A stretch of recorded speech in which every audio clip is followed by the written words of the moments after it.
io ho cantato una canzone praticamente che parla della sera dopo il matrimonio, cioè praticamente stasera.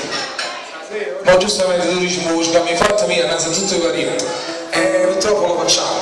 Perché pensa che la canzone, sta nei parenti giustamente, la canzone ha per titolo Sotto il lenzuolo, ok? Però ovviamente sta nel creatura, non è niente di che. È la canzone che fa così. E praticamente parliamo della sposa che chiama la nostra sposa. Messaggio arrivata, tutto è già preparato, e salini non sta già sfondando battute, ora mille sudore, ciao tempo di mano, l'emozione è più forte perché sono tu chi sei.